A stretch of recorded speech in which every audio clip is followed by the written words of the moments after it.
When we tell someone what the other person said, we can either use direct speech or indirect speech. So, direct speech and indirect speech are the two types of reported speech. Take a look at the examples. Direct speech.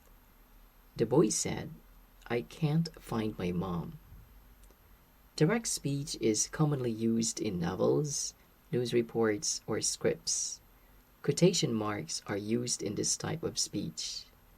In other words, direct speech is the repeat of the exact words uttered.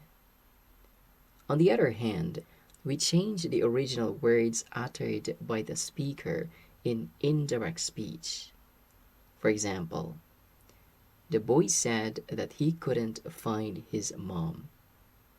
Can you see the difference between the two sentences? When we tell a story in IELTS Speaking Part 2, it's way better to use indirect speech. Why? Well, observe the given examples below. Which do you think sounds better? First example. I'd like to talk with you about my recent experience of helping a boy who was lost in the supermarket. Well, I saw him crying in the corner of the supermarket. I asked him, "Are you okay? Are you lost? Where is your mom?" And the boy replied, "I cannot find my mom." Second example. I'd like to talk with you about my recent experience of helping a boy who was lost in the supermarket. Well, I saw him crying in the corner of the supermarket. I asked him if he was okay, if he was lost, and where his mom was. And he replied that he couldn't find his mom. So, which sounds better? Of course, the second one. The first one sounds odd, off, and it isn't smooth, whereas the second one sounds pretty natural and spontaneous. Using indirect speech can surely help you make your story sound more natural. My name is Julius. Welcome to IELTS Dragon. So today, let us learn how to use indirect speech in our monologue in part 2 so we can develop a better story. And this can also help us achieve a higher mark in the criterion, grammatical range, and accuracy. Let's begin. Now, let me give you a clear example so you can understand better. This is an actual conversation between you and the boy. Let us use the cue card. Describe a time you helped a child. This is you, and this is the boy whom you offered help. And let's imagine that today is Monday. You see the boy crying in the supermarket, so you approach him. You. Are you okay? Are you lost? Where is your mom? Boy. I can't find my mom. You. Don't worry, we will find your mom. Can you please tell me your name and your mom's name? Boy. I'm John. My mom is May Peters. So this is your actual conversation with the boy, the exact words uttered by you and the boy. Now, let's imagine that you take the IELTS speaking test on Friday, 4 days after you helped that boy, and you get the cue card about describing a time you helped a child. So you will talk about your experience of helping that boy last Monday to your examiner. So this is the time that you apply indirect speech to your story. So you can say, I'd like to talk with you about my recent experience of helping a boy who was lost in the supermarket. Well, I saw him crying in the corner of the supermarket.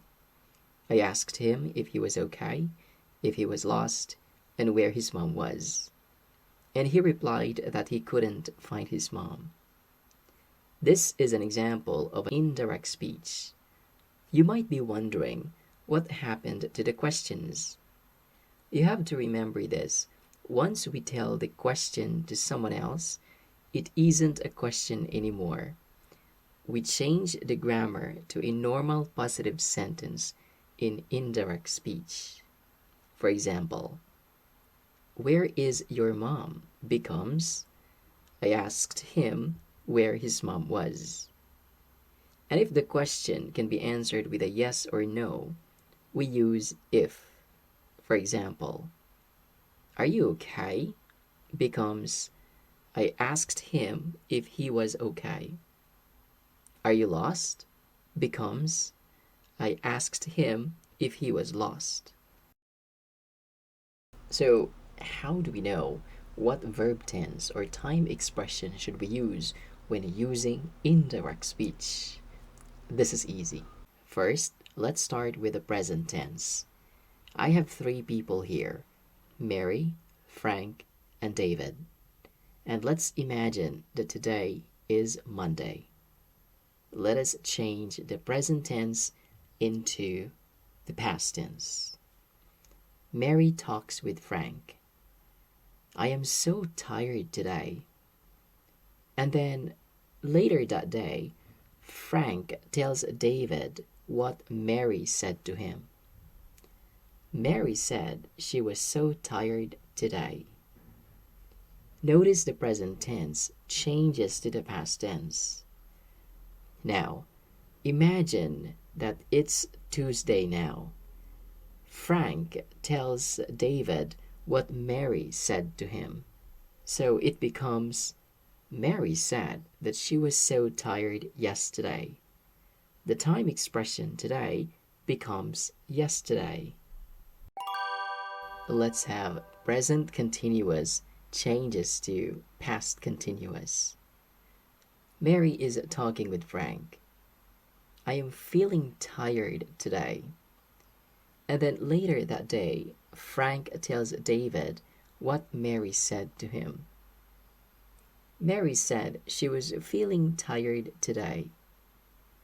Notice the present continuous tense changes to the past continuous tense. Now, imagine it's now Tuesday, and Frank tells David what Mary said to him. So it becomes, Mary said that she was feeling tired yesterday. The time expression today becomes yesterday.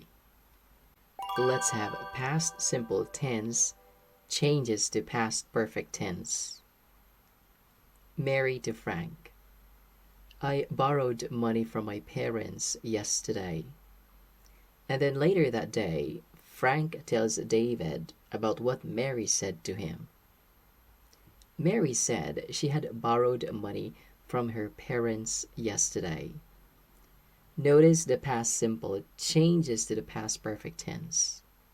Now, imagine it's now Tuesday, and Frank tells David what Mary said to him. So it becomes, Mary said she had borrowed money from her parents the day before yesterday. The time expression yesterday becomes the day before yesterday. Let's have a past simple continuous tense becomes past perfect continuous tense. Mary to Frank. I was exercising in the gym this morning. And later that day, Frank tells David what Mary said to him. Mary said she had been exercising in the gym this morning. Notice the past simple continuous changes to the past perfect continuous tense. Now, imagine it's now Tuesday. Frank tells David what Mary said to him. So it becomes, Mary said that she had been exercising in the gym yesterday morning. The time expression this morning becomes yesterday morning. Next, present perfect tense changes to the past perfect tense. Mary to Frank. I have eaten fruits and vegetables. And then Frank tells David what Mary said to him. Mary said she had eaten fruits and vegetables. Notice the present perfect tense changes to the past perfect tense. Now, Let me share with you a complete monologue for the cue card. Describe a time you helped a child. I want you to observe how I use the reported speech in my story. Let's begin.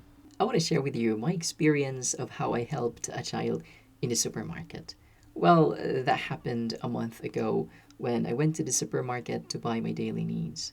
While I was picking fruits, I could hear a cry from a boy coming from the corner of the fruit stand where I was picking apples and oranges. Deep down inside, I knew that the boy really needed help, and his way of crying really reminded me of the time when I was also a little boy who was lost in the supermarket. So that memory of mine urged me to check on the boy. So I immediately walked towards him and asked him if he was okay, if he was lost, and where his mom was. He replied that he couldn't find his mom. I knew then that he was lost. So I gave him assurance that I would find his mom so he could stop crying. Then I asked him what his name was and what his mother's name was as well. Fortunately, he knew the complete name of his mother, so it was so easy for me to ask for help from the customer service. So I immediately went to the customer service booth and asked one of the staff to page the name of the boy's mother. After a couple of minutes, a woman came rushing to the customer service booth where we were seated. She immediately hugged the boy, and I was very happy looking at them. After that, I introduced myself to her and narrated how I found her child. She was very grateful to me and offered me dinner. But unfortunately, at that time. Now, do you think this is enough for you to get a band 7 or band 8? The answer is no. You must identify your other weaknesses that stopped you from achieving your target band score. But how? You must watch this video because I talked about how I helped my student get a band 8 from band 6 by identifying her weaknesses and addressing them very seriously. Don't miss it.